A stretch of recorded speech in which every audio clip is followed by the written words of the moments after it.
এই কোরআনের বাণী চোরের সহ্য হবে না, এই কোরআনের বাণী অত্যাচারী ব্যক্তির সহ্য হবে না, এই কোরআনের বাণী অনেক মানুষের পৃথিবীতে সহ্য হবে না। তারপরেও যারা সহ্য করবে আল্লাহ রাব্বুল আলামিন তাদেরকে মাফ করে দেবে। সকলে বলুন সুবহানাল্লাহ। আল্লাহ রাব্বুল আলামিন বলেন, ওয়ামান আহসানু কাওলাম মিম্মান দাআ ইলাল্লাহি ওয়া আমিলা সালিহান ওয়া ক্বালা ইন্নানি মিনাল মুসলিমিন। সকলে বলুন আল্লাহু আকবার। আল্লাহ রাব্বুল আলামিন এইখানে বলেন ওয়ামান আহসানু, আর তার চেয়ে উত্তম কথা আর কার হতে পারে, কাওলাম মিম্মান দাআ ইলাল্লাহ, যারা আল্লাহর পথে মানুষদেরকে ডাকে, আল্লাহর পথে মানুষদেরকে ডাকে, আল্লাহর জমিনে আল্লাহর দ্বীন কায়েম করার জন্য যারা মানুষদেরকে দাওয়াত দেয়, আল্লাহর পথে যাদেরকে ডাকে, মাহফিলের জন্য ডাকে, এরপরে রয়েছে মাদ্রাসার কাজের জন্য যাদেরকে ডাকে, এই ডাকার কথা বলা হয়েছে, এই ধরনের বক্তার কথা বলা হয়েছে যারা মানুষদেরকে ডাকে। ওয়া আমিলা সালিহা, এরপরে সে আমলে সালেহ করে, আমলে সালেহ করার পর এরপরে সে নিজেকে পরিচয় দেয়, ওয়া ক্বালা ইন্নানি মিনাল মুসলিমিন। সকলে বলুন আল্লাহু আকবার। এই জন্য আমি বলছিলাম এই আমলে সালেহা করার জন্য, দাআ ইলাল্লাহ, আল্লাহর পথে ডাকার জন্য পৃথিবীতে যতগুলো নবী আছে সমস্ত নবী এই আল্লাহর পথে মানুষদেরকে ডেকেছে। সকলে বলুন সুবহানাল্লাহ।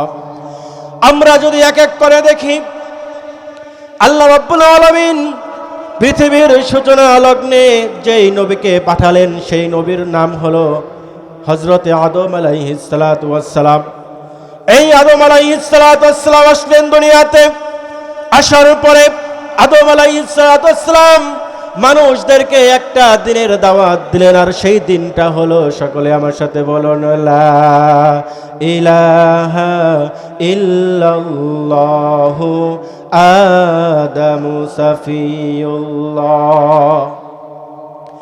এরপরে আল্লাহ রাব্বুল আলামিন হযরতে নূহ আলাইহিস সালাতু ওয়াস সালামকে প্রেরণ করলেন এবং বললেন, হে নূহ, তুমি দুনিয়াতে চলে যাও, তুমি তোমার কওমকে সুন্দর করে ডাক দিয়ে বলবে, লা ইলাহা ইল্লাল্লাহু নূহু নবিয়ুল্লাহ। এরপরে আল্লাহ রাব্বুল আলামিন হযরত ইব্রাহিমকে প্রেরণ করলেন এবং ইব্রাহিমকে প্রেরণ করে বললেন, হে ইব্রাহিম, তুমি দুনিয়ার মানুষের কাছে ডাকবা, দাআ ইলাল্লাহ, আল্লাহর প্রতি ডাকবা, এরপরে এদেরকে মাহফিল করবা, জনসভা করবা, এরপরে জনসভা করে মানুষের কাছে একটা কালেমায় পৌঁছিয়ে দিবে, আর সেই কালেমাটা হলো লা ইলাহা ইল্লাল্লাহু ইব্রাহিমু খলিলুল্লাহ। আল্লাহু আকবার। এরপরে সর্বকালের সর্বশ্রেষ্ঠ মহামানব, মহান নেতা, মহামানব, মহান আদর্শ আল্লাহ রাব্বুল আলামিন আল্লাহর রাসূলকে দিলেন।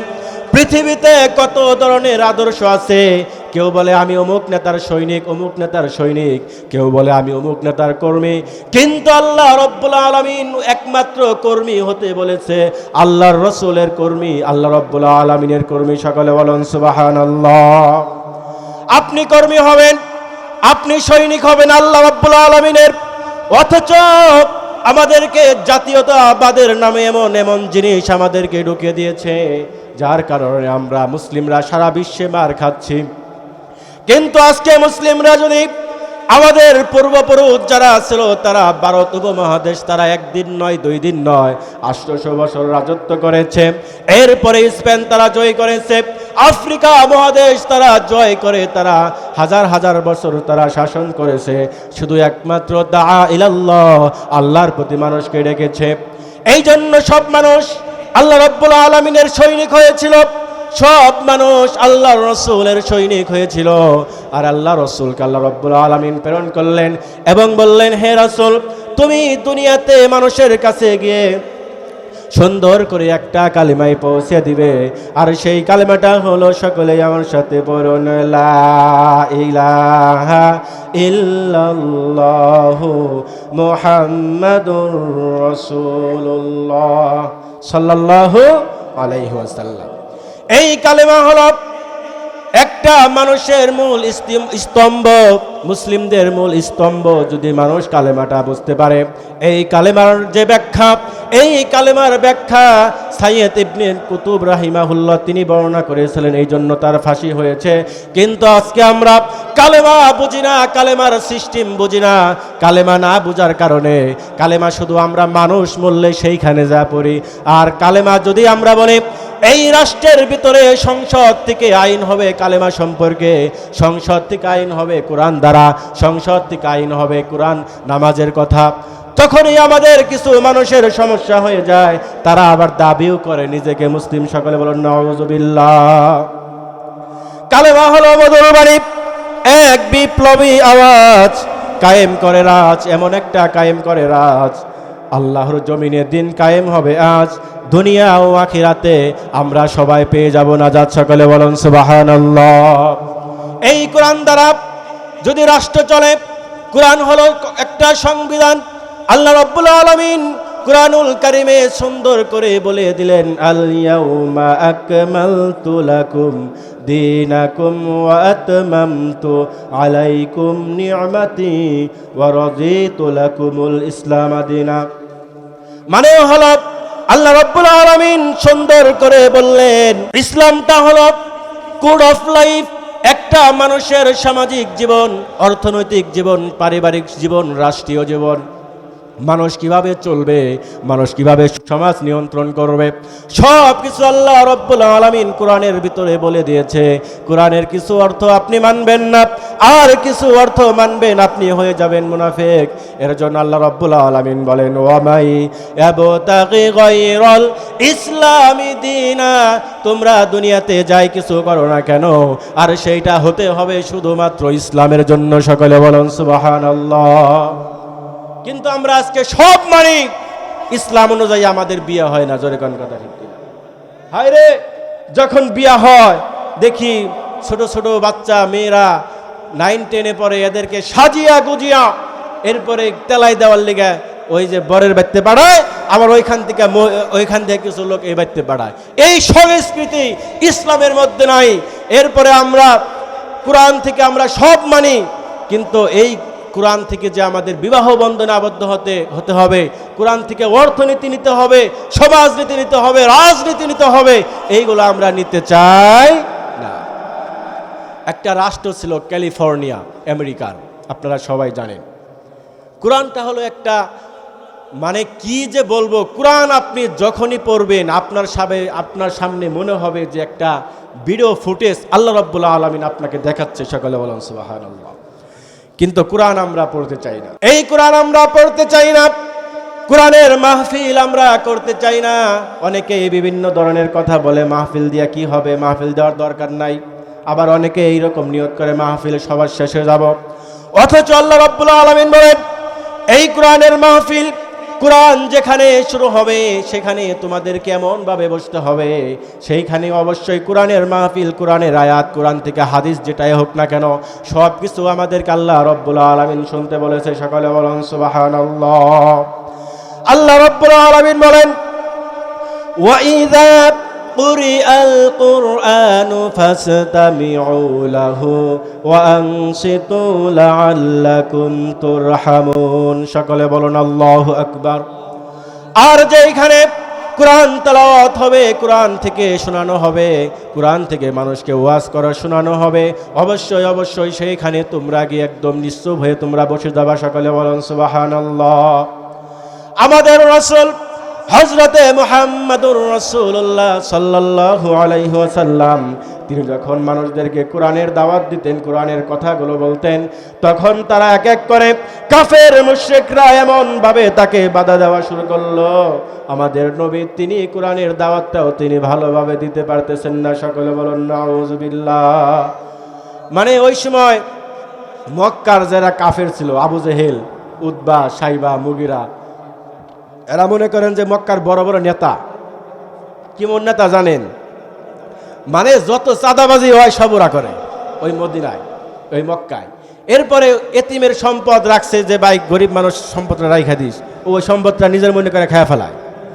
তো এইরকম অবস্থায় যখন আল্লাহর রাসূল আসলেন, এসে যখন মানুষদেরকে দাওয়াত দিলেন, দিনের দাওয়াত, তখন মানুষে আস্তে আস্তে আসা শুরু করলো। সকলে বলুন সুবহানাল্লাহ। এক পর্যায়ে আমাদের নবী হযরতে মুহাম্মদ রাসূলুল্লাহ সাল্লাল্লাহু আলাইহি ওয়াসাল্লাম যখন মানুষদেরকে এক আল্লাহর বহু ঈশ্বরবাদ বাদ দিয়ে এক আল্লাহ রব্বুল আলামিনকে ডাকা শুরু করলেন, তার দাওয়াত দেওয়া শুরু করলেন। আবু জেহেল, উতবা, শাইবা তারা বলল যে যেইখানে কোরআন তেলাওয়াত হবে সেইখানে যাওয়া যাবে না। কারণ হলো কোরআনটা আমি তো আগে ভাবতাম মনে হয় আল্লাহর রাসূল কোরআনটা অনেক সুন্দর করে পড়তেন, এই জন্য বুঝি কাফেররা সেইখানে যেত। কিন্তু আজকে আমি বুঝি কোরআনের যেই ইলম কালাম রয়েছে, কোরআনের মধ্যে যেই তথ্যগুলো রয়েছে, এই তথ্যগুলো শোনার জন্য কাফের মুশরিকরা আল্লাহর রাসূলের পাশে ভিড় করত। সকলে বলুন সুবহানাল্লাহ। এক এক করে মানুষ ইসলাম ধর্ম গ্রহণ করে, কোরআন মানুষের শুনে। আবু জেহেল চিন্তা করলো যেইভাবে কোরআনটা তাই মানুষের কাছে বর্ণনা করতেছে, এইরকম যদি কোরআনটা মানুষের কাছে বর্ণনা করে অনেক মানুষ ইসলাম ধর্ম গ্রহণ করবে। আগামী কাল থেকে একটা মিটিং ডেকে সকলকে বলে দিল আগামী কাল থেকে কোরআন শোনা সকলের জন্য নিষিদ্ধ। সকলে বলেন নাউযুবিল্লাহ। তো আবু জেহেল চিন্তা করলো কেউ যেহেতু যাইব না, আমি সবার আগে যাব। তো আবু জেহেল এই চিন্তা করে যখন কেউ যাবে না সবার আগে যাইব, তো কোরআন শোনার জন্য আবু জেহেল সেখানে চলে গেল। এরপরে রাত্রি গভীরে আবু জেহেল সেখানে হাজির। এরপরে যখন নাকি একটু বাতি একটু ডুবছে, মানে সূর্য উঠতেছে, তো আবু জেহেল, উতবা, শাইবা সবার লাগে সবার দেখা। কয় কিরে তুই এনে কে? কয় আরে ভাই আপনি এনে কে? আপনি না কালকে আমাকে তুবা পড়ালেন যে এইখানে আর আসা যাবে না, কিন্তু আজকে আপনি এদিকে নেতামি করো, নিজে ঠিক না রাখা তুমি আরেক জায়গায় তুমি নেতামি করো, এটা কাজ হবে না।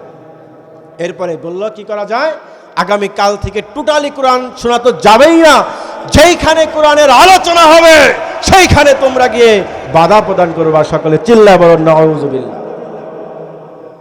এক পর্যায়ে আল্লাহর রাসূল হযরতে মুহাম্মদুর রাসূলুল্লাহ তিনি যেইখানে কোরআন তেলাওয়াত শুনে, যেইখানে মানুষকে কোরআন থেকে মানুষকে ওয়াজ করে বোঝায়, সেইখানে কাফের মুশরিকরা হই হুল্লা শুরু করে দেয়। এক এক করে হই হুল্লা করতে করতে তারা এমনইভাবে হই হুল্লা সৃষ্টি করে, সেই উদ্ধৃতি দিয়ে আল্লাহ রাব্বুল আলামিন সূরা হামিম আশ-সাজদার ভিতরে বলে দিয়েছে, ওয়াকালাল্লাযীনা কাফারু লা তাসমাউ লিহাযাল কুরআনি ওয়ালগাউ ফীহি লাআল্লাকুম তাগলিবুন। সকলে বলেন আল্লাহু আকবার। এই না আপনাদের আল্লাহু আকবারের জোর। একদিন এক মাহফিলে গিয়েছি, তো একজনে বলতেছে কি আল্লাহু আকবার আল্লাহু আকবার, তো বক্তায় বলছে কি জোরে বলো আল্লাহু আকবার। এরপরে এমন চিল্লান দিয়ে আল্লাহু আকবার বলছে, বক্তা দেই ডরে গেছে। তো এরকম কিছু চিল্লানি আপনাদেরকেও দিতে হবে। আল্লাহু আকবার সকলেই চিল্লায় বলবেন আল্লাহু আকবার, লিল্লাহে তাকবীর, লিল্লাহে তাকবীর, লিল্লাহে তাকবীর। এই যে তাকবীরটা বললেন, অনেক জায়গায় থেকে কিন্তু এই তাকবীরের কারণে শয়তান অনেক দূরে চলে যায়। সকলে বলেন সুবহানাল্লাহ। এই তাকবীর দিয়েই ওমর রাদিয়াল্লাহু তাআলা আনহু মক্কার ভিতরে মিছিল করেছিলেন। সকলে বলেন সুবহানাল্লাহ। এরপরে আল্লাহ রাব্বুল আলামিন বললেন, ওয়াকালাল্লাযীনা কাফারু লা তাসমাউ লিহাযাল কুরআনি ওয়ালগাউ ফীহি লাআল্লাকুম তাগলিবুন। যখনই এইরকম ভাবে কাফেররা ওয়াজ মাহফিলে বাধা দেওয়া শুরু করলো, আল্লাহ রাব্বুল আলামিন বললেন, হে মুহাম্মদ তুমি শুনো, তারা চায় যেখানে কোরআন তেলাওয়াত হবে, যেখানে কোরআন থেকে ওয়াজ করা হবে, মানুষকে বোঝানো হবে ইসলাম, সেইখানে তোমরা গিয়ে হইচল্লা করবা। কিন্তু আমি আল্লাহ রাব্বুল আলামিন বলেন, ওয়াইযা কুরিআল কুরআনু ফাসতামিউ লাহু ওয়া আনসিতু লাআল্লাকুম তুরহামুন। সকলে বলেন আল্লাহু আকবার। যেখানে কোরআন তেলাওয়াত হবে সেইখানে তোমরা এমনভাবে বসে যাবে যাতে যেন সুন্দরভাবে মানুষ কোরআন তেলাওয়াত শুনতে পারে। তো এই কোরআন তেলাওয়াত শুনতে আসছি, এই জন্য আমাদের মনটা মনে হয় খারাপ। খুশি? সবাই তো খুশি আছেন ইনশাআল্লাহ। আল্লাহ রাব্বুল আলামিন আমাদের সকলকে কোরআনের সৈনিক হওয়ার তৌফিক দিন, সকলে বলেন আমিন। তো আল্লাহ রাব্বুল আলামিন আল্লাহর রাসূলকে দুনিয়াতে প্রেরণ করলেন। প্রেরণ করার পর এই রাসূল যেখানে যায় সেখানে বাধা। তো একদিন আমাদের নবী মুহাম্মদ সাল্লাল্লাহু আলাইহি সাল্লাম তিনি চলে গেলেন কোরআন তেলাওয়াত করার জন্য, মানুষদেরকে বোঝানোর জন্য এমন একটা জায়গায়, সেইখানে মক্কার সামনে গিয়ে, কাবাঘরের সামনে গিয়ে তিনি আল্লাহু আকবার বলে হাত বাঁধা শুরু করে, হাত বাঁধা অবস্থায় তিনি কোরআন তেলাওয়াত শুরু করে দিয়েছেন। সকলে বলেন সুবহানাল্লাহ। তো ওই যে যাদেরকে নিয়োগ করে রাখছে যে ওই কোরআন তেলাওয়াত শুরু করলেই তোরা যায় বাধা দিবি, হই হুল্লা সৃষ্টি করবি, ওরা যাইয়া যখনই শুনছে অন্নাজমি ইদা হাওয়া মা যাল্লা সাহিবুকুম ওয়া মা গাওয়া, এই আয়াত শোনার পর তারা একদম সবাই আল্লাহর রাসূলের পিছে দাঁড়িয়ে তারা নামাজ পড়া শুরু করে দিয়েছে। সকলে বলেন সুবহানাল্লাহ। আল্লাহর রাসূল হযরতে মুহাম্মদুর রাসূলুল্লাহ সাল্লাল্লাহু আলাইহি ওয়াসাল্লাম তিনি যখন সুন্দর করে পড়া শুরু করলেন, অন্নাজমি ইদা হাওয়া মা যাল্লা সাহিবুকুম ওয়া মা গাওয়া, এক এক করে কাফেররা তার সাথে নামাজ পড়া শুরু করে দিল। এই সূরা তেলাওয়াত করলেন। এরপরে যখন সর্বশেষ তিনি আয়াত করলেন, ফাসজুদু লিল্লাহি ওয়াবুদু, এই কথা বলে যখনই আমাদের নবী সিজদায় চলে গেলেন, এক পর্যায়ে সমস্ত কাফের মুশরিকরা তারাও আমাদের নবীর সঙ্গে সিজদায় চলে গেল। সকলে বলেন সুবহানাল্লাহ। এই সিজদায় যাওয়ার পর এখন কাফেররা যখন হুঁশ ফিরছে, কাম সারছে, কইরা ফেলাইছে, কি করছি, সিজদা করে ফেলাইছি। এখন তো মক্কার অন্য অন্য মাইসে যাই না ফেলাইছে যে ওরা তো ইসলাম ধর্ম গ্রহণ করছে, মুসলিম ধর্ম গ্রহণ করছে। এরপরে তারা বাঁচার জন্য কি বলছিল, যে আমাদেরকে মুহাম্মদ জাদু করেছিল। সকলে বলেন নাউযুবিল্লাহ। আমাদের নবীকে জাদুকর বলতো। তো এই কোরআন আমরা সবাই চাই না যে এই কোরআন রাষ্ট্রে, পৃথিবীতে সব জায়গায় কোরআনের আইন চলুক। কোরআনে আল্লাহ সব দিছে, আমরা তো পড়ি না। বিজ্ঞানগণ, অর্থনীতিগণ, সমাজনীতিগণ সব আল্লাহ রাব্বুল আলামিন এই কোরআনুল কারীমের ভিতরে দিয়েছে। সকলে বলেন সুবহানাল্লাহ। এই কোরআনটা আল্লাহ রাব্বুল আলামিন মানব জাতিকে করলেন এমন এক শ্রেষ্ঠ কিতাব দান, পথহারা পথের দিশারি মহাগ্রন্থ আল কোরআন, সৃষ্টিকর্তার নির্ধারিত নির্ভুল এক জীবন বিধান, সর্বশেষ ও চূড়ান্ত মানবতার এই সংবিধান। জাগো হে মুসলিম আনসার ও মুহাজির, ভেঙ্গে চুরমার করে দাও অপসংস্কৃতির প্রাচীর। জোরে কোন কথা ঠিক কিনা? জাগো জাগো জাগো জাগো জাগো মুসলমান, জাগো জাগো জাগো জাগো জাগো মুসলমান। দিন ইসলামে হানছে আঘাত নাস্তিক শয়তান, চেতনাতে মারছে সরে কাফের বেঈমান। জোরে কোন কথা ঠিক কিনা? এবার জাগতে হবে, এ ঘুম ভাঙতে হবে, বীরের মতো লড়তে হবে, রাখতে দিনের মান। জাগো জাগো জাগো জাগো জাগো মুসলমান, জাগো জাগো জাগো জাগো জাগো মুসলমান। জোরে কোন কথা ঠিক কিনা? যে রাষ্ট্রের ভিতরে মুসলমানদের রক্ত ঝরবে, আল্লাহ রাব্বুল আলামিন কোরআনুল কারীমে সুন্দর করে বলে দিয়েছে, আল্লাহ রাব্বুল আলামিন সেই রাষ্ট্রের ভিতরে কোরআন প্রতিষ্ঠিত করবে। যেভাবেই হোক সেই রাষ্ট্রের ভিতরে সংসদ থেকে কোরআন চলবে। আল্লাহ রাব্বুল আলামিন বলেন, যে রাষ্ট্রের ভিতরে সংসদ থেকে কোরআন চলবে, সংসদ থেকে কোরআনের আইন চলবে, সেই রাষ্ট্রের ভিতরে আল্লাহ রাব্বুল আলামিন অসংখ্য রহমত নাজিল করে দিবে। সকলে বলেন সুবহানাল্লাহ। একটা রাষ্ট্র রয়েছে, আজ থেকে একটা রাষ্ট্রের আমি কথা শুনেছিলাম, যে রাষ্ট্রে ইসলামী আইন কানুন চলে, সেই রাষ্ট্রটিতে রাত্রিবেলা অনেক রাত্র গভীর রাত একটা মহিলা, দুইটা মহিলা বের হয়েছে একটা ব্যান নিয়ে। এই ব্যান নিয়ে বের হওয়ার সময় ওই মহিলার অপোজিটে দুইজন পুরুষ মানুষ আর দুইজন মহিলা মানুষ একটা ব্যানের ভিতরে।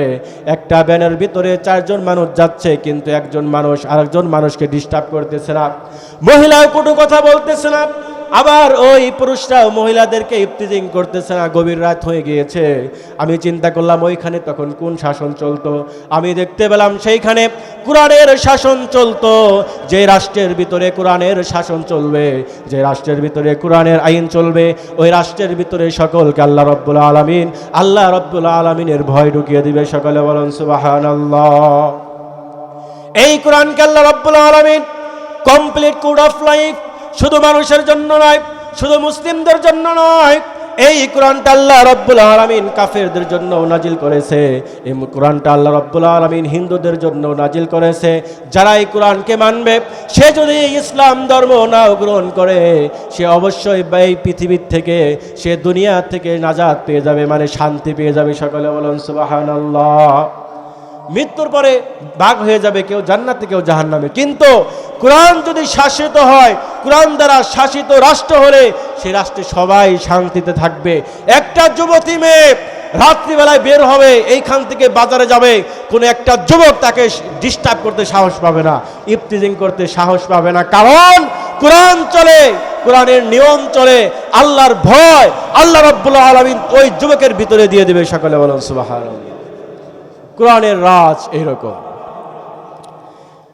এই কোরআনের ভিতরে আল্লাহ রাব্বুল আলামিন সব দিয়ে দিলেন।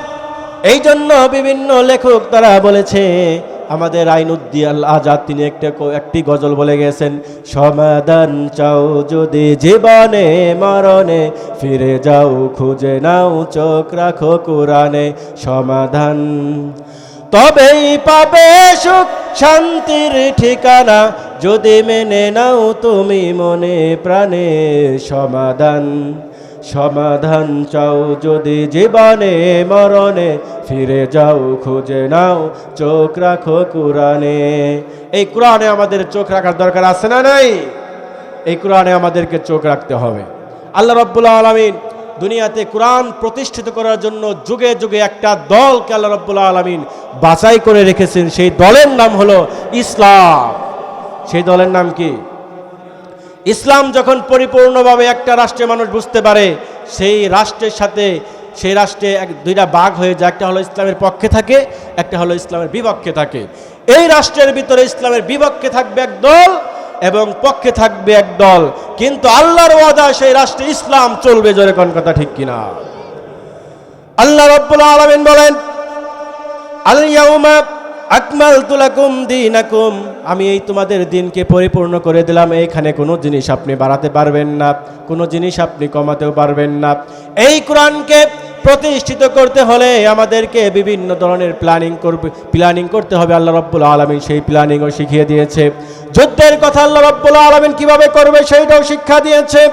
আল্লাহ রাব্বুল আলামিন বলেন, কুরআনুল কারীমে সুন্দর করে বলে দিলেন, যে রাষ্ট্রের ভিতরে একজন মুমিন ক্ষমতায় যাবে, মানে একজন প্রধানমন্ত্রী সে যদি মুমিন হয়ে থাকে, তাহলে সে কি কি কাজ করবে? আল্লাহ রাব্বুল আলামিন বলেন, একজন মুমিন বান্দা মনে করেন প্রধানমন্ত্রী হয়ে গিয়েছে, তিনি 4টা কাজ ওই রাষ্ট্রের ভিতরে করবে।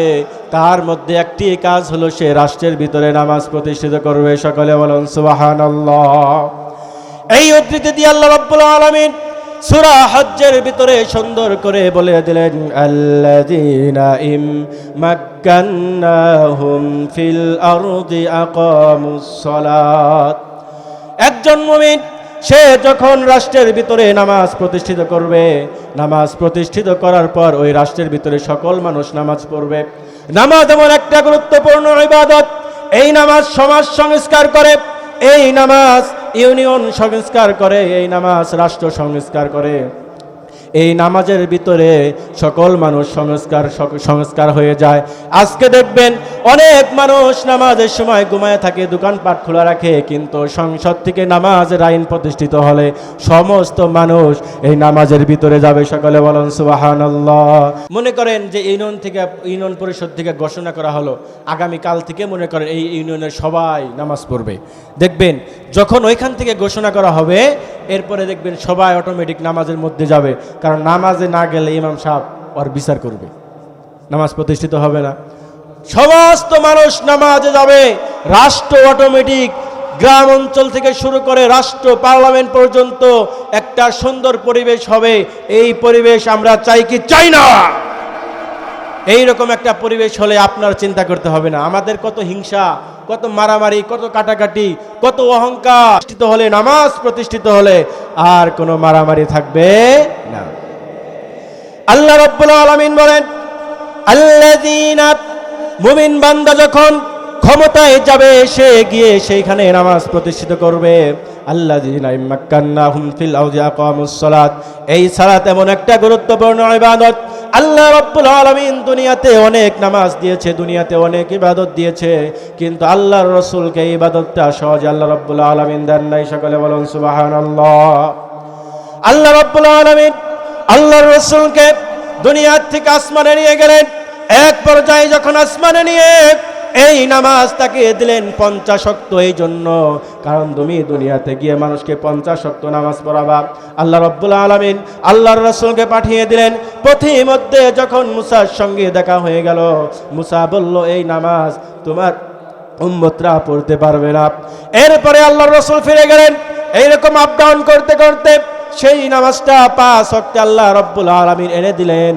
এরপরে আল্লাহ রাব্বুল আলামিন আল্লাহর রাসূলকে বললেন, ইয়া রাসূলুল্লাহ, ইয়া হাবিবাল্লাহ, আপনি এই নামাজটা আপনি সমাজের ভিতরে প্রতিষ্ঠিত করবেন।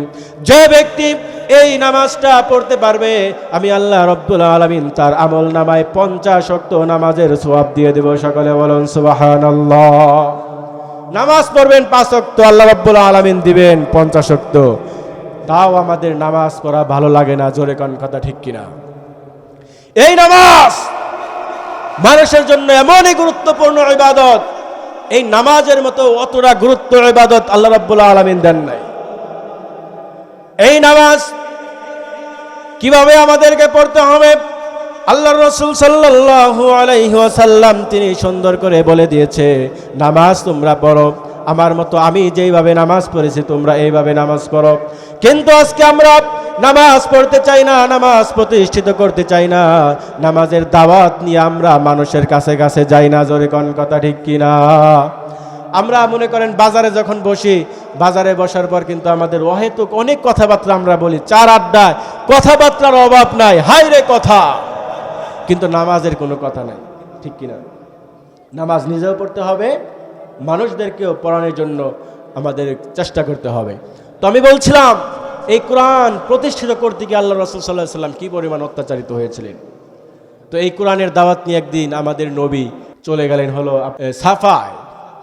সাফা পাহাড়ের যাওয়ার পরে, সেইখানে যাওয়ার পর যখন তিনি সাফা পাহাড়ে গেলেন, পাহাড়ে যাওয়ার পরে তিনি দেখতে পেলেন সেখানে আবু জেহেল হাজির। আল্লাহর রাসূল হযরতে মুহাম্মদুর রাসূলুল্লাহ সাল্লাল্লাহু আলাইহি ওয়াসাল্লাম আবু জেহেলকে দেখে তিনি ভয় পেয়ে গেলেন। চিন্তা করলেন যে আবু জেহেল আবার কি নাকি শুরু করে। এরপরে আবু জেহেলকে দেখে আমাদের নবী পাশ কাটিয়ে গেলেন, আমাদের নবীকে অনেক বকাবাজ্জি করলেন। অনেক বকাবাজ্জি করার পর যখন একটা পাথর নিয়ে আমাদের নবীকে মাথার মধ্যে মেরে দিলেন, আমাদের নবী তাও কিছু বললেন না।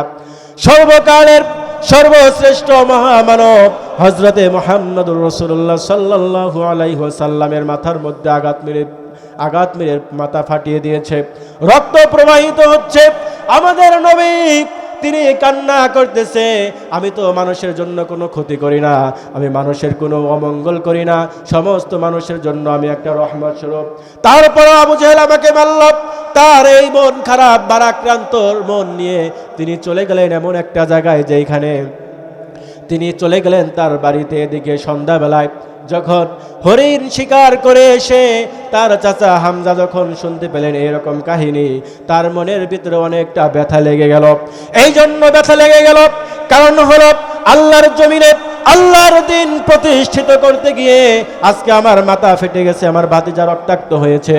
এরপরে আবু জেহেল তিনি তার কাছে চলে গেলেন, হামজা রাদিয়াল্লাহু তাআলা আনহু আবু জেহেলের কাছে সঙ্গে চলে গেলেন। আবু জেহেলকে বললেন, হে আবু জেহেল, তুই আমার ভাতিজাকে কেন মেরেছিস বল। তিনি বললেন, তোমার ভাতিজাকে আমি এই জন্য রাগ উঠেছিল এই জন্য মেরেছি। এই কথা শোনার পরে হামজা যখন এই আবু জেহেলের মাথাটা ফাটাইয়া দিল, এরপরে হামজা রাদিয়াল্লাহু তাআলা আনহু আল্লাহর রাসূলের ঘরে ঢুকে বললেন, হে আল্লাহর রাসূল, ইয়া রাসূলুল্লাহ, হে ইয়া হাবিবাল্লাহ, আপনি খুশি হয়ে যান, আপনি খুশি হয়ে যান। এই জন্য আপনি খুশি হয়ে যাবেন কারণ হলো আপনার যে ব্যক্তি মাথা ফাটাইছে আমিও তার মাথা ফাটাইছি। সকলে বলেন সুবহানাল্লাহ। আল্লাহর রাসূল বললেন, আপনি কাকে খুশি করাতে পারবেন? মাথা ফাটিয়ে আমি তো সর্বকালের সর্বশ্রেষ্ঠ মহামানব, আমি সর্বশ্রেষ্ঠ মহামানব, আপনি অমুকের মাথা ফাটাইছেন, এইতে আমি খুশি না। আমি ওই দিন খুশি হব যেই দিন আপনি একটা কালেমা পড়বেন, লা ইলাহা ইল্লাল্লাহু মুহাম্মাদুর রাসূলুল্লাহ। যেই দিন আপনি এই কালিমাটা পড়বেন ওই দিন আমি খুশি হয়ে যাব। তো হামজা রাদিয়াল্লাহু তাআলা আনহু তিনি চিন্তায় পড়ে গেলেন, মানুষ তো মানুষের প্রতিশোধ নিলে খুশি হয়ে যায়, কিন্তু উনি খুশি হলেন না। ব্যাপারটা কি? তার খুশি না হওয়ার কারণে তিনি চিন্তা করলেন যে এ তো শেষ নবী হবে, ইনি নবী হবে, কারণ প্রতিশোধ নেওয়ার পর যে খুশি হয় না সে তো সাধারণ কোনো মানুষ হতে পারে। এরপরে বললেন, ইয়া রাসূলুল্লাহ, ইয়া হাবিবাল্লাহ, আপনি যেইভাবে খুশি হলেন না, আমার তো সন্দেহ লেগে গেল। আল্লাহর রাসূল বললেন, কি সন্দেহ? তিনি বললেন, আমার মনে হয় আপনি যেহেতু খুশি হন নাই, প্রতিশোধ নিয়েছি, আপনি সাধারণ কোনো মানুষ হবেন না। আমি আজকে সাক্ষ্য দিচ্ছি, লা ইলাহা ইল্লাল্লাহু ওয়া আশহাদু আন্না মুহাম্মাদান আবদুহু ওয়া রাসূলুহু। এই নামাজ প্রতিষ্ঠিত করার জন্য আমাদের নবীজি রক্ত জড়িয়েছে। এই নামাজ প্রতিষ্ঠিত করার জন্য আল্লাহ রাব্বুল আলামিন হযরত খুবাইবকে শহীদ করে দিয়েছেন। খুবাইব রাদিয়াল্লাহু তাআলা আনহু তিনি আল্লাহর জমিনে আল্লাহর দিন প্রতিষ্ঠিত করবে, আল্লাহর রাসূলকে ভালোবাসে, ইসলামকে ভালোবাসে। এই জন্য আল্লাহর নবীজির মহব্বতে পড়ে তিনি ইসলাম ধর্ম গ্রহণ করেছিলেন। এইরকম ভাবে সুমাইয়া রাদিয়াল্লাহু তাআলা আনহু ইসলাম প্রতিষ্ঠিত করার জন্য তিনি নিজেকে শহীদ হয়েছে। এই আজকে যারা ইসলাম প্রতিষ্ঠিত করার জন্য যারা দুনিয়াতে লড়বে, এরা অনেক মানুষ, তারা শহীদ হয়ে যাবে। সকলে বলুন সুবহানাল্লাহ। শুধু এই নামাজ আমাদেরকে পড়ার দরকার আছে না নাই? এই নামাজ আমাদেরকে পড়তে হবে। এই নামাজ যারা পড়বে, এই সম্পর্কে আল্লাহ রাব্বুল আলামিন কুরআনুল কারীমে বিভিন্ন আয়াত নাযিল করেছে। আল্লাহ রাব্বুল আলামিন বলেন, ইয়া বুনাইয়া আকিমিস সালাতা ওয়া আমুর বিল মা'রুফি ওয়া নাহাউ আনিল মুনকার। সকলে বলেন আল্লাহু আকবার। এই নামাজ যারা পড়বে, ইয়া বুনাইয়া আকিমিস সালাত, হে আমার কলিজার টুকরা সন্তান, লুকমান হাকিম তার সন্তানকে দাওয়াত দিচ্ছে, এই নামাজ তুমি যদি পড়তে পারো, সমাজে প্রতিষ্ঠিত করতে পারো, এরপরে তোমাকে নামাজ পড়তে হবে এবং ওয়ানহা আনিল মুনকার, সৎ কাজের আদেশ করতে হবে এবং মানুষকে অশান্তি থেকে মানুষকে দূরে রাখতে হবে। সকলে বলুন সুবহানাল্লাহ। নামাজটা আল্লাহ রাব্বুল আলামিন এমন ভাবে দিলেন, আপনি ফজর পড়েছেন, ফজরের পর জোহর পড়েছেন, জোহরের পর আসর পড়েছেন, আসরের পর মাগরিব পড়েছেন, এরপরে এশা। আল্লাহ রাব্বুল আলামিন এমন ভাবে নামাজটাকে আল্লাহ রাব্বুল আলামিন দিলেন, আপনি নামাজ পড়বেন এবং আল্লাহ রাব্বুল আলামিনের রহমতের ভিতরে আপনি থেকে যাবেন। এই জন্য কবি বলেন, কাজী নজরুল ইসলাম কবি বলেন, ঘুমাইয়া কাজা করেছে ফজর, তখনই জাগনি যখন জোহর, হেলায় খেলায় কেটেছে আসর, মাগরিবের ওই শুনিয়া যান, এখনো জামাতে হয় শামিল, এসাতে আছে স্থান, বাদ্রে আমামা বাজছে দামামা, শির উঁচু করে মুসলমান, ডাক এসেছে নয়া জামানার, ভাঙা কেল্লায় ওরে নিশান, জোরে কোন কথা ঠিক কিনা? এই জন্য আল্লাহ রাব্বুল আলামিন নামাজ কায়েম করতে বলেছে, সমাজ সুন্দর করার জন্য। নামাজ কায়েম হলে বায়ে বায়ে লড়াই হবে না, নামাজ কায়েম হলে মানুষে মারামারি করবে না, নামাজ কায়েম হলে শান্তি আল্লাহ রাব্বুল আলামিন দিয়ে দিবে, ওই রাষ্ট্রের ভিতরে কোনো মারামারি থাকবে না। নামাজ কায়েম হলে সমস্ত মানুষ নামাজ পড়বে। আজকে দেখবেন একটা মামলা করবেন, মামলার লং টাইম সময় নেয় মামলাটা নিষ্পত্তি হয়ে গেলে, কিন্তু নামাজ কায়েম হলে যে ব্যক্তি বিচারক নামাজ হবে ও কখনো 2 নম্বর করতে পারবে না। জোরে কোন কথা ঠিক কিনা? নামাজি ব্যক্তি প্রধানমন্ত্রী হলে সংসদ থেকে আইন পাশ হবে, নামাজ পড়তে হবে 5 ওয়াক্ত, এরপরে তিনি নামাজের জন্য মানুষকে তাকিদ করবে, এরপরে সংসদ থেকে আইন হবে, ওয়ানহা আনিল মুনকার, সৎ কাজের আদেশ সংসদ থেকে করবে, অসৎ কাজ থেকে সংসদ থেকে বারণ করবে। তখন মানুষ দেখবেন অটোমেটিক আল্লাহ রাব্বুল আলামিনের রহমতের ভিতরে ঢুকে যাবে। সকলে বলুন সুবহানাল্লাহ। এই জন্য আল্লাহ রাব্বুল আলামিন নামাজটা এমন ভাবে দিয়েছে, হযরতে ওমর রাদিয়াল্লাহু তাআলা আনহুর নাম আপনারা শুনেছেন। ওমর রাদিয়াল্লাহু তাআলা আনহু ইসলামের যিনি একজন মানুষ ছিলেন, ভালো একজন মানুষ, একজন সাহাবা ছিলেন। এই ওমর রাদিয়াল্লাহু তাআলা আনহু ইসলামের পথে এসেছিলেন নামাজের মাধ্যমে। সকলে বলেন সুবহানাল্লাহ। একদিন ওমর রাদিয়াল্লাহু তাআলা আনহু তার বাড়িতে থাকবে, কিন্তু বাড়িতে থাকার মতো জায়গা নাই। ওমরের মনটা অনেক খারাপ, কারণ মেহমান আসছে। এরপরে তিনি চলে গেলেন মদিনার মক্কার ভিতরে যাওয়ার পরে কাবাঘরের ভিতরে ঢুকে গেলেন। এক পর্যায়ে কাবাঘরের ভিতরে ঢোকার পরে তিনি যখন সেইখানে শুয়ে আছেন, হঠাৎ করে আল্লাহর নবী সেখানে ঢুকে গেছে।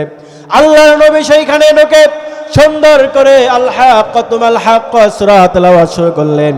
ওমর চিন্তা করলেন, এত সুন্দর করে তেলাওয়াত, এত সুন্দর করে কবিতা আমি আগে কখনো শুনিনি, ইনি মনে হয় কবি হয়ে গিয়েছে। তখন আল্লাহর রাসূল বলেন, ইন্নাহু লা কাউলু রাসূলিন কারীম ওয়া মা হুয়া বিকাউলি শাইর কলিলাম মা তুমিনুন। আল্লাহর রাসূল বললেন, তার মুখ দিয়ে বের হলো, ইন্নাহু লাকাউলু রাসূলিন কারীম, এইটা হলো একটা আল্লাহর রাসূলের সম্মানিত বার্তা, আল্লাহ রাব্বুল আলামিনের বার্তা। আর তোমরা অল্প কিছু সংখ্যক মানুষ এইটা নিয়ে তোমরা গবেষণা করো। এরপরে তিনি চিন্তা করলেন, আল্লাহর রাসূল মনে হয় কবি হয়ে গেছে, উত্তর পেলেন। আবার তিনি চিন্তা করলেন, আল্লাহর রাসূল কিভাবে আমার এই মনের একটা ভাবনা উত্তর দিয়ে দিলেন। তিনি চিন্তা করলেন, আল্লাহর রাসূল মনে হয় তিনি গণক হয়ে গিয়েছে। এরপরে তিনি বললেন, আল্লাহর রাসূল বললেন, ইন্নাহু লাকাউলু রাসূলিন কারীম ওয়া মা হুয়া বিকাউলি শাইর কলিলাম মা তুমিনুন। এইটা কোনো গণকের কথা নয়, এইটা হলো মহান রব্বুল আলামিনের কথা। সকলে বলেন সুবহানাল্লাহ। এক পর্যায়ে যখন ওমর তিনি এই রকম ভারাক্রান্ত মন নিয়ে বাইর হলেন, কিন্তু ওমর ইসলাম ধর্ম গ্রহণ করার আগে অনেক মুসলমানদেরকে আগে পিটাইছে, কারণ ওমর ছিল একটা ত্রাস, ওই রাষ্ট্রের ভিতরে ওমর ছিল তাস। এই ত্রাস ওমর যখনই কোনো মুসলমানকে পাইতো তাকে প্রহার করত। হঠাৎ করে ওমর রাদিয়াল্লাহু তাআলা আনহু সেইখান থেকে এসে বললেন, এবং তাকে নিযুক্ত করা হলো আল্লাহর রাসূলকে হত্যা করার জন্য। আবু জেহেল তাকে নিযুক্ত করে আল্লাহর রাসূলকে হত্যা করার জন্য পাঠিয়ে দিলেন। এদিকে আল্লাহর রাসূল হযরতে মুহাম্মদুর রাসূলুল্লাহ সাল্লাল্লাহু আলাইহি ওয়াসাল্লাম আল্লাহ রাব্বুল আলামিনের কাছে দোয়া করলেন, ইয়া রাব্বুল আলামিন আল্লাহুম্মা আইজ্জাল ইসলাম বিআহাব্বির রাজুলাইনি ইলাইকা ওমর ইবনুল খাত্তাব আও বিজাহিল ইবনে হিশাম। ইয়া রাব্বুল আলামিন, আপনি ইসলামের জন্য হয়তো ওমর ইবনে খাত্তাব অথবা জাহিল ইবনে হিশামকে আপনি কবুল করে নেন। আল্লাহ রাব্বুল আলামিন হযরতে ওমরকে কবুল করে নিলেন। ওমর রাদিয়াল্লাহু তাআলা আনহু রাঙ্গা তরবারি নিয়ে বের হলেন। এক পর্যায়ে বের হতে হতে তিনি চলে গেলেন, তিনি হত্যা করার জন্য চলে গেলেন। পথিমধ্যে একজন লোকের সঙ্গে দেখা হয়ে গেল। লোকটা বলতেছে, তুমি কোথায় যাও ওমর? তিনি বলতেছেন, আমি আল্লাহর রাসূলকে হত্যা করব। লোকটা বলো, তুমি কি পাগল হইছাও? তুমি আগে তোমার নিজের ঘরের খবর নাও। কি বলতেছে? তুমি কি পাগল হইছ? আগে তুমি নিজের ঘরের খবর নাও। তুমি ইসলামকে ধ্বংস করার জন্য যাচ্ছ, তোমার ঘরের ভিতরে আল্লাহ রাব্বুল আলামিন ইসলামের সৈনিক তৈরি করে দিয়েছে। সকলে বলেন সুবহানাল্লাহ। মানুষ ইসলাম ধ্বংস করার জন্য অনেক পায়তারা করছে, অনেক কৌশল করেছে। ইসলামের কোনো ধ্বংস তারা করতে পারে নাই। ইসলামের মতো বুলেট আকারে চলে যাবে। কোন কথা ঠিক কিনা? আল্লাহ রাব্বুল আলামিন বলেন, অনেক কাফেররা আছে, অনেক মানুষ আছে মুসলমান, তারা বুঝে হোক না বুঝে হোক তারা বিভিন্ন সময় ইসলামের বিরুদ্ধে খাটে। আল্লাহ রাব্বুল আলামিন বলেন, তারা যেই ধরনের মানুষ হোক না কেন, তারা যদি চায় ইসলামকে ধ্বংস করে দিবে। আল্লাহ রাব্বুল আলামিন বলেন, ইউরিদুনা লিইউতফিউ নূরাল্লাহি বিআফওয়াহিহিম ওয়াল্লাহু মুতিম্মু নূরিহি ওয়ালাউ কারিহাল কাফিরুন। সকলে বলুন আল্লাহু আকবার। আর তারা চায় ইসলামকে ধ্বংস করার জন্য বিভিন্ন সংস্কৃতির মাধ্যমে, বিভিন্ন ধরনের অস্ত্রপাতির মাধ্যমে, বিভিন্ন ধরনের সিস্টেমের মাধ্যমে তারা যদি ইসলামকে ধ্বংস করার জন্য তারা যত রকমের প্ল্যানিং প্রোগ্রাম করুক না কেন, আমি আল্লাহ রাব্বুল আলামিন তাদের ওই প্ল্যানিং প্রোগ্রামকে একদম ধূলিসাৎ করে দিব। আমার ইসলামকে আবার দুনিয়াতে বুলন্দ করব। সকলে বলুন সুবহানাল্লাহ। তার মানে হলো আমাদের ভারত উপমহাদেশ মুসলমানরা রাজত্ব করেছে 800 বছর, স্পেন 800 বছর রাজত্ব করেছে। যদি আমরা কোরআন বুঝতে পারি, ইসলামের সেই আগের ইসলামটাকে আমরা ফোকাস করতে পারি, আবার আমাদেরকে আল্লাহ রাব্বুল আলামিন নেতৃত্ব এনে দেবে। সকলে বলুন সুবহানাল্লাহ। এই নেতৃত্ব আমাদের দরকার আছে না নাই? মেম্বার হবে সে নামাজি, মেম্বার চেয়ারম্যান হবে সে নামাজি, পার্লামেন্টের এমপি হবে সে নামাজি। একজন পার্লামেন্টের এমপির জন্য শুধু একবেলা লাঞ্চ করার জন্য তার বাজেট থাকে মাত্র 7,000 টাকা। সকলে বলেন নাউজুবিল্লাহ। অথচ আল্লাহর রাসূল হযরতে মুহাম্মদুর রাসূলুল্লাহ সাল্লাল্লাহু আলাইহি ওয়াসাল্লাম পার্লামেন্টের প্রধানমন্ত্রী, তার কোনো বাজেট নাই, তার ঘরে খাবার ছিল না। ইসলামের রাষ্ট্রের নীতি হলো, ইসলামের রাষ্ট্রের নিয়ম হলো প্রধানমন্ত্রীর ঘরে খাবার থাকে না, রাষ্ট্রপতির ঘরে খাবার থাকে না, প্রত্যেকটা মানুষের ঘরে ঘরে খাবার পৌঁছে দিবে। কিন্তু আজকে দেখবেন গণতন্ত্র আর ফালতু রাজনীতি নিয়ে আমাদের ভিতরে এমনভাবে ঢুকিয়ে দিয়েছে, জন্মের খাওয়া এমপিরা খায়, মন্ত্রীরা খায়, আপনার ঘরের পাশে অনেক মানুষ না খাইয়া থাকে। জোরে কোন কথা ঠিক কিনা? ইসলামী রাষ্ট্র ক্ষমতা আসলে দেখবেন জিনিসপাতি দাম কমে যাবে, চাঁদাবাজি বন্ধ হয়ে যাবে।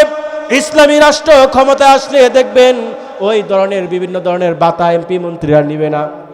কারণ তোরা যদি খাইতে মন চায় বাড়ি থেকে ভাত নিয়ে তারপরে ওই সংসদে বৈশা খা। কিন্তু সংসদ থেকে যখন বাজেট হবে 7,000 টাকা লাঞ্চ করার জন্য, আর তাহলে মনে করেন এদের থাকার জন্য কত টাকা বাজেট। জোরে কোন কথা ঠিক কিনা? অথচ আল্লাহ রাব্বুল আলামিন আল্লাহর রাসূলকে পাঠালেন, তখন তিনি প্রধানমন্ত্রী, মক্কা মদিনার প্রধানমন্ত্রী, তিনি রাষ্ট্র পরিচালনা করতেছেন, তার ঘরে খাবার নাই, তার মনে অনেক ব্যথা করে খাবার নাই, কিন্তু সকল মানুষ খাবার পেয়েছে, এটাই তিনি খুশি ছিলেন। আপনারা সবাই জানেন ওমর রাদিয়াল্লাহু তাআলা আনহু তিনিও একজন প্রধানমন্ত্রী ছিলেন, অর্ধ পৃথিবীর শাসন ছিলেন। তিনি অর্ধ পৃথিবীর শাসন হওয়ার পরে তার জন্য একটা বাজেট নির্ধারণ করে দেওয়া হলো। এই বাজেটের অতিরিক্ত তার কোনো ঘরে খাবার ছিল না। একদিন ওমর রাদিয়াল্লাহু তাআলা আনহু তিনি একটি জুব্বা পরেছে, এই জুব্বাটা তার অনেকটা লম্বা হয়ে গিয়েছিল। এরপরে একজন মাঝখান থেকে তিনি এই লম্বা জুব্বা পরে যখন তিনি বক্তব্য দিচ্ছিল, একজন লোক দাঁড়িয়ে বলল, হে ওমর, তুমি আমাদের কাছে কৈফিয়ত দাও, তোমার জুব্বাটা কেন লম্বা হয়েছে? ওমর বলতেছেন, তুমি কি কৈফিয়ত চাও? তিনি বললেন হ্যাঁ। এরপরে তার ছেলে বলতেছে, হে আগন্তুক ব্যক্তি, আমার বাবার জুব্বাটা এই জন্য লম্বা হয়েছে, কারণ আমার জুব্বার যে কাপড় আমি বাগে পাইছিলাম ওইটা আমি আমার বাবাকে দিয়েছি, এই জন্য লম্বা হয়েছে। এই কথা শোনার পর লোকটা বসে বলল, আবার লোকটাকে দাঁড় করানো হলো। এরপরে বলতেছে যে তুমি আবার দাঁড়াও, যদি আমি এই স্থান থেকে, যদি আমি বাতা থেকে কিছু টাকা চুরি করতাম তাহলে তুমি কি করতা? তিনি বললেন, এই যে তরোয়াল আছে এইটা দিয়ে তোমার কল্লাটা আমি নামায়া দিতাম। সকলে বলেন সুবহানাল্লাহ। তাদের তাকওয়া কি ছিল? তারা ছিল মানুষের জন্য হয়েছিল তারা প্রতিনিধি। কিন্তু আজকে মানুষের জন্য কয়জন প্রতিনিধি হয়? মানুষের জন্য প্রতিনিধি হলে সমাজ সংস্কার অটোমেটিক হয়ে যাবে, মানুষে কোনো গরিব থাকবে না, দেশে কোনো গরিব থাকবে না, অটোমেটিক দেখবেন আমাদের বাংলাদেশ সুন্দর হয়ে যাবে। সকলে বলেন সুবহানাল্লাহ। আল্লাহর রাসূল সাল্লাল্লাহু আলাইহি ওয়াসাল্লাম তিনি যেইভাবে আক্রান্ত হয়েছেন, আজকে পৃথিবীতে যারা আল্লাহর জমিন, আল্লাহর দিন কায়েম করার জন্য যারা প্ল্যানিং প্রোগ্রাম করে তারাও বিভিন্ন জায়গায় আক্রান্ত হয়। এই জন্য বলে, বেরিয়েছে যে কাফেলা ফিরবে না সে কোনোদিন, হয়তো বিজয় হবে নয়তো তার ফিরবে কফিন। জয় কোন কথা ঠিক কিনা? রাতের ওই নীরবতা ভেঙে নিয়ে শাহাদাতের তামান্না, কণ্ঠ কোময় পথ পাড়ি দেবে, ঝরাবে না হৃদয়ের কান্না। শত বাধা বয় মারিয়ে দিয়ে, শত বাধা বয় মারিয়ে দিয়ে, বিজয়ের আনবে সুদিন। জোরে কোন কথা ঠিক কিনা? দুর্গম গিরিপথ পাড়িয়ে দিয়ে, দুর্গম গিরিপথ পেরিয়ে যাবে, জ্বালিয়ে দিয়ে ইমানের সুর, কণ্ঠে তার জ্বলবে দিবানিশি সুমধুর আল কোরআনের সুর। ঠিক কিনা? ব্যস্ত সে থাকবে সারাটি ক্ষণ বিজয় করতে মিশন। জোরে কোন কথা ঠিক কিনা? আমাদের মিশন হলো আল্লাহর জমিনে আল্লাহর দ্বীনকে প্রতিষ্ঠিত করা। জোরে কোন কথা ঠিক কিনা? আল্লাহ রাব্বুল আলামিন কোরআনুল কারিমে এই যে আমরা যে ভোট দেই, এই ভোটের কথা আল্লাহ কোরআনে বলছে। সকলে বলুন সুবহানাল্লাহ। আল্লাহ রাব্বুল আলামিন সূরা নিসার ভিতরে 85 নম্বর আয়াতে সুন্দর করে বলে দিলেন, মাইয়াশফা শাফাআতান হাসানাতান ইয়াকুল্লাহু নাসিবুম মিনহা ওয়া মাইয়াশফা শাফাআতান সাইয়্যাতান ইয়াকুল্লাহু কিফলুম মিনহা। আর যারা দুনিয়াতে এমন মানুষকে সমর্থন করবে যে মানুষটা সমর্থন পাওয়ার পরে দেশের জন্য রাষ্ট্রের জন্য ভালো কাজ করবে, আপনি এমন মানুষকে সাক্ষ্য দিলেন, এমন মানুষকে সম্মান করলেন, এমন মানুষকে আপনি নির্বাচন করলেন, এই মানুষটা যখন কালভার্ট নির্মাণ করবে, এই মানুষটা যখন মসজিদে নামাজ পড়বে, এই মানুষটা যখন সমাজের সংস্কারমূলক সুন্দর কাজ করবে, এই লোকটা যেমন সওয়াব পাবে, আপনি যাকে সমর্থন করে আপনি যাকে উঠাবেন, আপনি যাকে নির্বাচন করবেন, আপনি একই পরিমাণ আপনি সওয়াব পেয়ে যাবেন। সকলে বলুন সুবহানাল্লাহ। কাল কিয়ামতের ময়দানে এই লোকটা বলবে, রব্বুল আলামিন, আমি তো দুনিয়াতে ছোট্ট একটা মানুষ ছিলাম, আমি কিভাবে কালভার্ট নির্মাণ করলাম, ব্রিজ করলাম। আল্লাহ রাব্বুল আলামিন বললেন, তোমার একটা ভোটের কারণে, তোমার সমর্থনের কারণে, তোমার সাপোর্টের কারণে একজন প্রধানমন্ত্রী হয়েছিল, তিনি নামাজি, তিনি ভালো মানুষ ছিল, তিনি জনকল্যাণমূলক কাজ করেছে, তার একটা সওয়াব আল্লাহ রাব্বুল আলামিন, আমি আল্লাহ রাব্বুল আলামিন তোমাকে দিয়েছি। সকলে বলুন সুবহানাল্লাহ। এরপরে আল্লাহ রাব্বুল আলামিন বলতেছে, কিফলুম মিনহা, আপনি যখন একজন মানুষকে ভোট দিলেন, সমর্থন করলেন, সে যদি চুরি করে, চাঁদাবাজি করে, রাহাজানি করে, এরপরে সে যদি খারাপ কাজগুলো করে, এরপরে সংসদের যে বাজেট হবে ওইটা যদি খায় ফেলায়, তাহলে আল্লাহ রাব্বুল আলামিন একই পরিমাণ গুনাহ আল্লাহ রাব্বুল আলামিন আপনাকে দিবে। সকলে বলুন নাউযুবিল্লাহ। একই পরিমাণ গুনাহ আল্লাহ রাব্বুল আলামিন আপনাকে দিবে। আপনি যখন ভালো কাজ করবেন, এইটা আপনি সমর্থন করলেন, এইটার জন্য আল্লাহ রাব্বুল আলামিন আপনাকে সওয়াব দিবে। আপনি যখন খারাপ কাজ করবেন, এইটার জন্য আল্লাহ রাব্বুল আলামিন আপনাকে গুনাহ দিবে। সকলে বলুন সুবহানাল্লাহ। এজন্য দেশের জনগণ বুঝে শুনে দিও সমর্থন, ও দেশের জনগণ বুঝে শুনে দিও সমর্থন।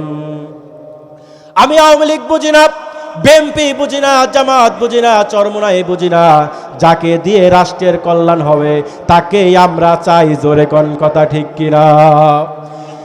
এরপরে আল্লাহ রাব্বুল আলামিন বললেন, আল্লাযীনা ইম্মাক্কান্নাহুম ফিল আরদি আকামুস সালাত ওয়া আতাউজ যাকাত।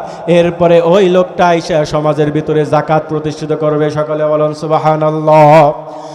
নামাজ প্রতিষ্ঠিত হয়ে গেল, যেখানে নামাজ সেইখানেই যাকাত আল্লাহ রাব্বুল আলামিন দিয়েছে এই জন্য, কারণ নামাজ পড়বেন আর যারা ধনী আছে এরা যখন যাকাত দিবে, আল্লাহ রাব্বুল আলামিন সমাজে থেকে গরিব মানুষ একদম উচ্ছেদ করে দিবে। সকলে বলুন সুবহানাল্লাহ।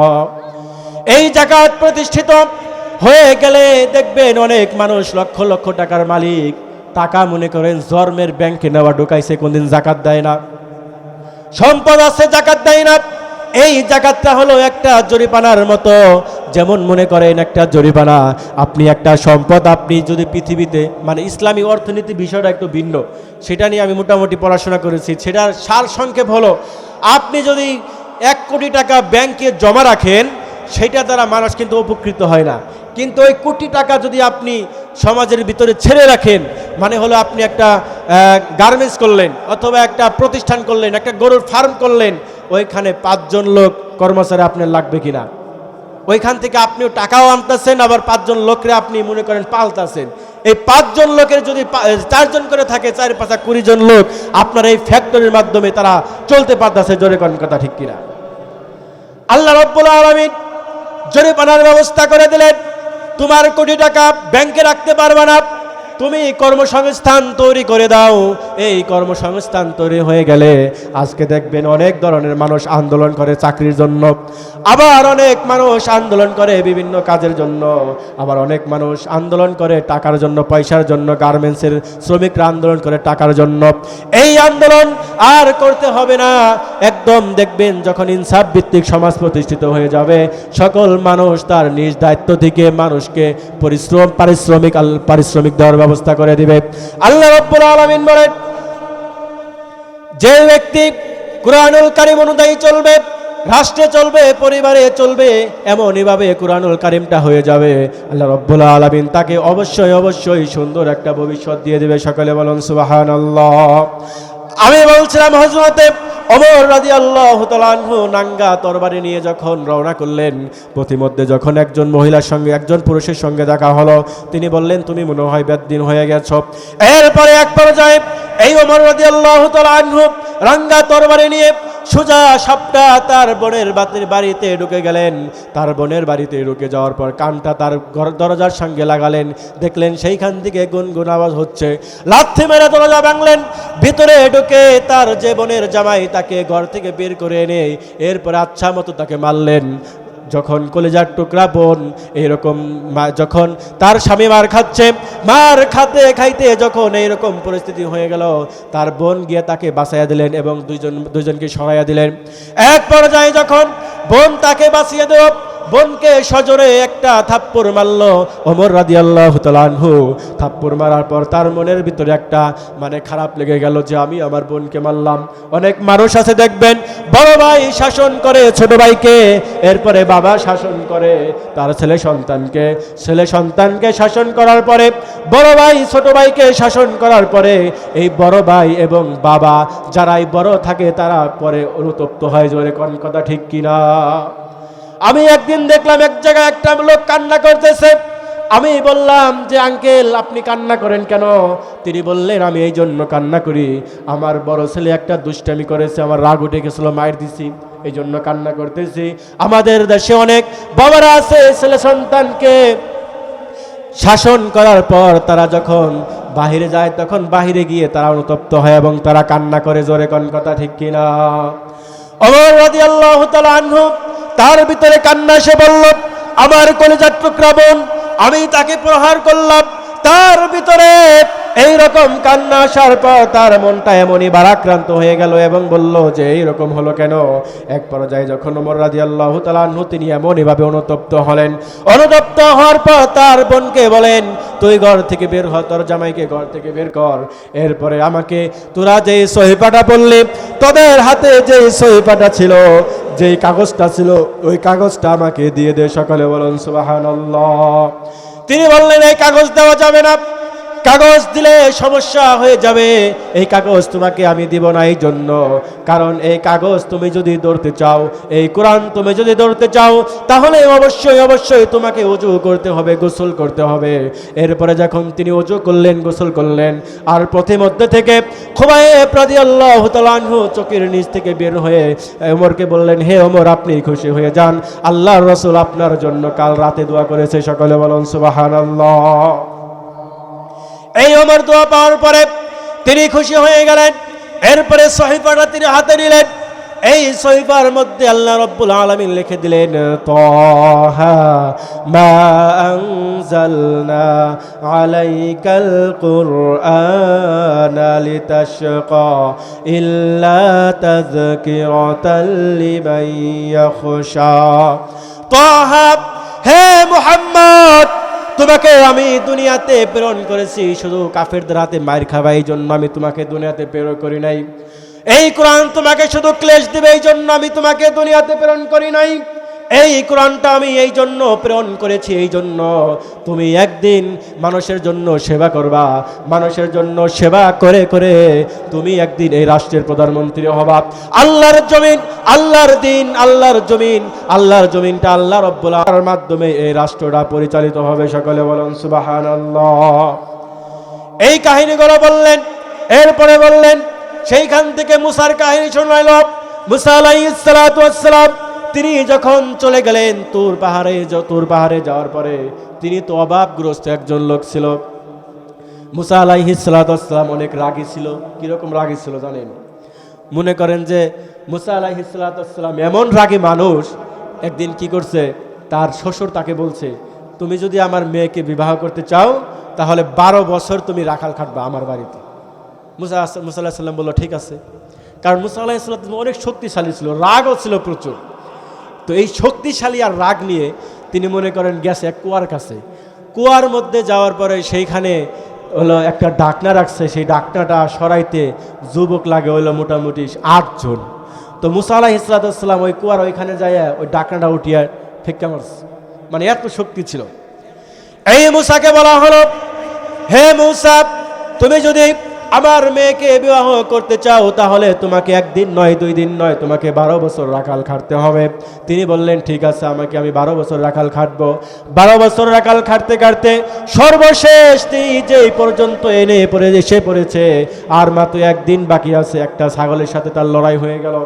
মানে ছাগলটা খালি দৌড়াচ্ছে, মুসা আলাইহিস সালাম দৌড়াচ্ছে।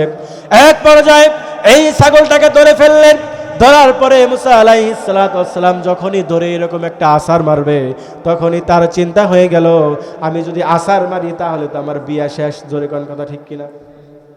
এই জন্য তিনি ছাগলটাকে ছেড়ে দিলেন। ছেড়ে দেওয়ার পরে এরপরে বাড়ির দিকে রওনা করলেন, বউ পোলাপান নিয়ে বাড়ির দিকে রওনা করলেন। গভীর রাত, তিনি চলে গেলেন একটা পাহাড়ের ভিতরে, যে পাহাড়ের উপরে একটা আলো দেখা যায়। সেই আলোর ওইখানে কি হয়, একটু আলোটা নিয়ে আসি, আমরা একটু পথ দেখতে পারব। তো সেই আলোর ওইখানে গেছে, মনে করেন বিশাল বড় একটা আম গাছের মতো ঝাপড়া। তো এই বিশাল বড় আম গাছের ভিতরে পুরা গাছটাই মনে করেন আলো দিয়ে একবারে ঝলঝল করতেছে। তো মুসা আলাইহিস সালাম মনে করেন আস্তে আস্তে একটু আগে, তো ওই গাছের দিকে যায়, গাছ পিছায়। তাহলে গাছ পিছাইলে ভয় লাগবে না? মনে করেন আপনি একটা গাছের ওইখানে গেছেন, আপনি আইগেন, গাছ পিছায়, আবার মুসা পিছায়, গাছ আবার আইগেন। তো এই ঝামেলায় পড়ে গেল যে কি হয়ে যায়। মুসা আলাইহিস সালাম ভয় পেয়ে গেলেন এবং বললেন, আজকে আমার মনে হয় শেষ দিন, আমি মনে হয় বাঁচবো না। কত বড় জিনভূত নাকি আসে পড়েছে। এরপরে যখন সেইখান থেকে মুসা আলাইহিস সালামকে বলা হলো, হে মুসা, তুমি তোমার এই জুতাটা খুলে ফেলো, আনা রব্বুকুমুল আ'লা, আমি হলাম তোমার রব, আল্লাহ রাব্বুল আলামিন। সকলে বলেন সুবহানাল্লাহ। এই মুসা আলাইহিস সালাম তিনি যখন এইরকম ভাবে ফেরাউনের কাছে এই দাওয়াতটা পৌঁছে দিচ্ছিলেন এবং বললেন, হে ফেরাউন, তুই পড় লা ইলাহা ইল্লাল্লাহ মুসা কালিমুল্লাহ। ফেরাউন এই দাওয়াতটা গ্রহণ করে নাই এবং তাকে হত্যা করার জন্য বিভিন্ন পায়তারা করেছে। এই ওমর রাদিয়াল্লাহু তাআলা আনহু তিনি যখন এই সহিফাটা পড়ল, এই সহিফা পড়ার পরে তার ভিতরে একটা ভয় ঢুকে গেল। আমার মনে হয় যে আমার ভিতরে একটা উতাল পাতাল শুরু হয়ে গেছে, আমার মনে হয় আমি ইসলাম ধর্ম গ্রহণ করি।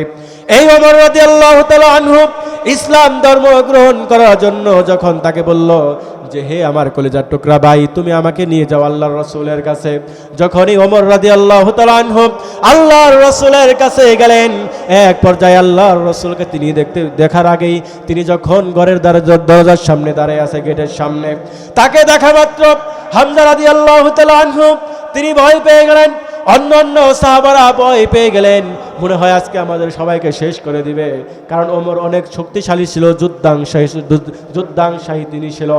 এইরকম পর্যায়ে ওমর রাদিয়াল্লাহু তাআলা আনহু তিনি যখন সেইখানে দাঁড়িয়ে আছে, এরপরে হামজা বলতেছে মানুষদেরকে, হে সাহাবারা তোমরা শুনো, ওমর যদি কোনো ভালো নিয়তে এসে থাকে তাহলে তাকে আমরা সমাদরে গ্রহণ করব, আর যদি তার মতলব থাকে তাহলে আমরা আল্লাহর রাসূলকে জীবন দিয়ে বাঁচিয়ে রাখবো। সকলে বলুন সুবহানাল্লাহ।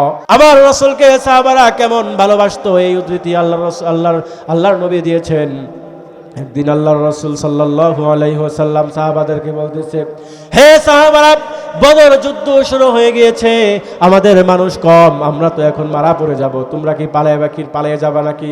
তিনি বললেন, ইয়া রাসূলুল্লাহ হে, ইয়া হাবিবাল্লাহ হে, আপনি যুদ্ধের ময়দানে নেমে যান, আপনি যুদ্ধের ময়দানে নেমে যান, আমরা আপনাকে ছেড়ে পালাবো না।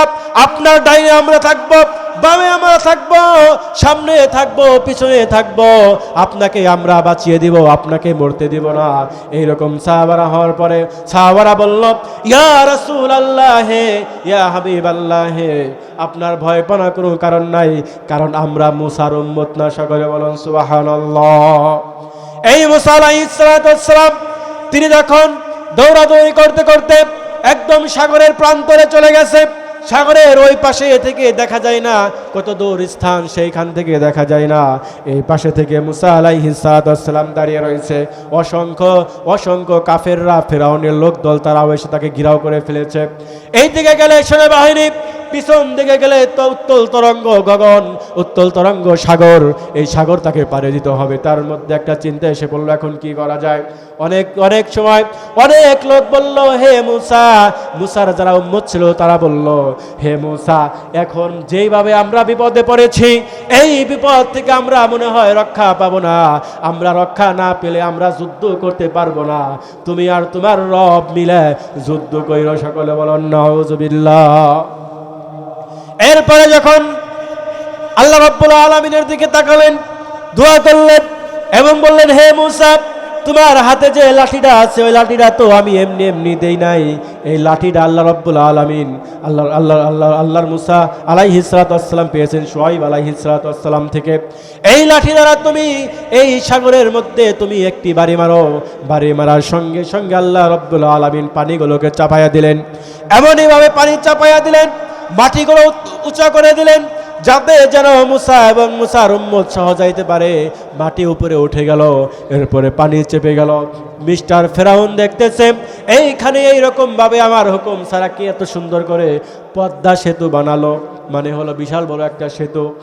এরপরে মুসা আলাইহিস সালাম দৌড়ে পালানো, এদিকে ফেরাউন সহ তার দলবল সবাই যখন ওই বিয়ের ভিতরে ঢুকে গেছে, হঠাৎ করে আল্লাহ রাব্বুল আলামিন পানিকে অর্ডার করলেন, হে পানি, তুই আগের মতো হয়ে যা। সকলে বলেন সুবহানাল্লাহ।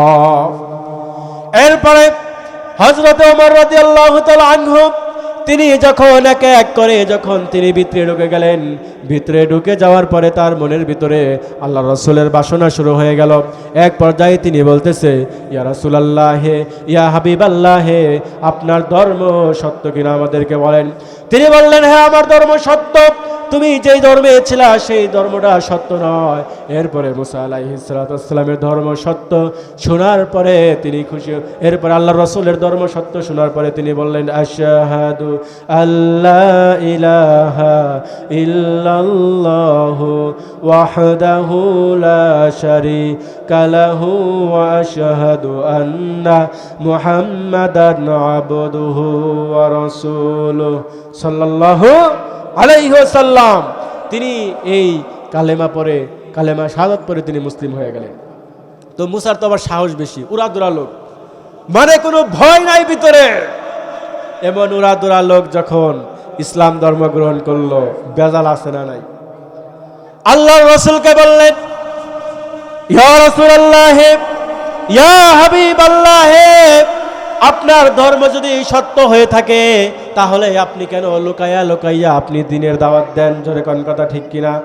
লুকাইয়া দ্বীনের দাওয়াত দেওয়ার কি আছে? আজ থেকে যা হবে সব ওপেনে। জোরে কোন কথা ঠিক কিনা? অনেক লোক আছে দেখবেন নামাজে দাওয়াত দেয়, অনেক মানুষ নাক ছিটকায়, এরকম লোক আছে না নাই? একজন মানুষ নামাজে দাওয়াত দিবার যায়, আর একজন কয় মুসল্লি হয়ে গেছে, এরকম লোক আছে না? এই জন্য আল্লাহর রাসূল সাল্লাল্লাহু আলাইহি ওয়াসাল্লাম ওমরের প্রশংসা করতেন। ওমর রাদিয়াল্লাহু তাআলা আনহু তিনি চিন্তা করলেন, আজ থেকে যা হবে সব ওপেনে। আল্লাহর রাসূলকে বললেন, ইয়া রাসূলুল্লাহ, ইয়া হাবিবাল্লাহ, আপনি আমাকে একটা অনুমতি দেন, আমি এই অনুমতি নিয়ে আমি এই মক্কার ভিতরে আমি মিছিল করতে চাই। এরপরে বলল, হে ওমর, এত সাহস দেখাও না, মক্কা ভিন্ন একটা জায়গা, কারণ এখানে সবাই কাফের। তিনি বললেন, ইয়া রাসূলুল্লাহ, আপনি আমাকে একটা অনুমতি আপনার দেওয়াই লাগবে। এক পর্যায়ে রাস্তার মধ্যে দুইটা লাইন করা হলো, সামনের অগ্রভাগে হামজা রাদিয়াল্লাহু তাআলা আনহু, সামনের অগ্রভাগে ওমর রাদিয়াল্লাহু তাআলা আনহু, মাঝখানে আল্লাহর রাসূলকে রাখলেন।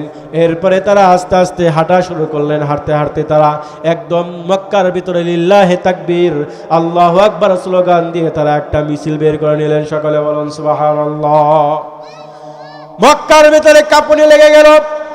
আবু জেহেলের কলজার ভিতরে আগুন ধরে গিয়েছে। এই জন্য এই বুঝি আমার ক্ষমতা যায় যায় বাপ। আবু জেহেল তার মনের ভিতরে আগুন লেগে গেল। এক পর্যায়ে যখন তারা ওইখানে তারা মিছিল করলো, এরপরে তারা কাবা ঘরের ভিতরে ঢুকে গেল। এক পর্যায়ে কাবা ঘরের ভিতরে ঢোকার পরে তারা সেইখানে নামাজ পড়লো। নামাজ পড়ার এক পর্যায়ে সাহাবারা চলে গেল। ওমর রাদিয়াল্লাহু তাআলা আনহু তিনি দৌড়ে দৌড়ে চলে গেলেন আবু জেহেলের বাড়িতে। আবু জেহেলকে বললেন, হে আবু জেহেল, তুই শুনে রাখ, আমি ইসলাম ধর্ম গ্রহণ করেছি, এইটা তোর মাথার ভিতরে ঢুকিয়ে রাখ। আবু জেহেল তাকে অপমান করে বাইর করে দিল। এরপরে যখন তিনি কাবাগরের প্রান্তরে আসলো, কাবাগরের প্রান্তরে এসে যখন তিনি এইরকম ভাবে তিনি নামাজ আদায় করা শুরু করলেন, মানুষদেরকে বললেন যে আমি ইসলাম ধর্ম গ্রহণ করেছি। অসংখ্য মানুষ তার উপর ঝাঁপায়া পড়ল, তাকে মার দেওয়া শুরু করলো। কখনো ওমর মার দেয়, আবার কখনো সাহাবারা মার দেয়। এই মারামারির এক পর্যায়ে তারা যখন এইরকম হয়ে গেল যে ওমর রাদিয়াল্লাহু তাআলা আনহু ক্লান্ত হয়ে গেল। ক্লান্ত অবস্থা ওমর বললেন, হে মক্কার কাফেররা, তোরা শুনে রাখ, আমি ইসলাম ধর্ম গ্রহণ করেছি, আর এই জন্য তোরা আজকে আমাকে মারলি। আজকে যদি আমরা শুধু 300 লোক থাকতাম তাহলে আমরা দেখে দিতাম এই মক্কার ভিতরে কাফের থাকে না মুসলমান থাকে। জোরে কোন কথা ঠিক কিনা? প্রভু তুমি বলেছো রাসূল দিবে না, বলনি দেবে না ওমর, বলনি দেবে না হামজা তারিক, খালিদ বিজয়ী সমর। ঠিক কিনা? এই ওমরের দরকার আছে নাই? পৃথিবীর থেকে অন্যায়কে জুলুমকে চিরতরে নিঃশেষ করে দেওয়ার জন্য আবার একটা ওমর এই বাংলাদেশের জন্য দরকার। জোরে কোন কথা ঠিক কিনা? এই ওমর রাদিয়াল্লাহু তাআলা আনহু এদের সাথে মারামারি করে শেষ পর্যায়ে তিনি চলে গেলেন বাড়িতে। রাত্রিতে যখন গভীর হয়ে গিয়েছে, ওই গ্রামের যত মানুষ আছে তারা সবাই এসে পড়েছে তাকে হত্যা করার জন্য তাকে সবাই যখন গেল তার কাছে, তিনি ভয় পেয়ে গেলেন, আজকে বুঝি আমার জীবনের শেষ দিন। তিনি এমনই ভয় পেয়ে গেলেন। ভয় পাওয়ার পরে তিনি চিন্তা করলেন যে যতই ভয় পাই আমার ইমানের পথে আমাকে অবিচল থাকতে হবে। জোরে কোন কথা ঠিক কিনা? যতই ভয় আসুক না কেন ইমানের পথে আমাদের অবিচল থাকার দরকার আছে না নাই? ইমানের পথে অবিচল থেকে আমার মরণ যেন হয়। ঠিক কিনা? ইমানের পথে অবিচল থেকে আমার মরণ যেন হয়। তোমারই কাছে মিনতি আমার, মহামহিম দয়াময়। ইমানের পথে অবিচল থেকে আমার মরণ যেন হয়। সকলে বলেন আমিন। এক পর্যায়ে এই ওমর রাদিয়াল্লাহু তাআলা আনহু সেইখান থেকে বাঁচার জন্য তিনি চলে গেলেন ঘরের ভিতরে। অসংখ্য মানুষ তাকে ঘেরাও করে ফেলল।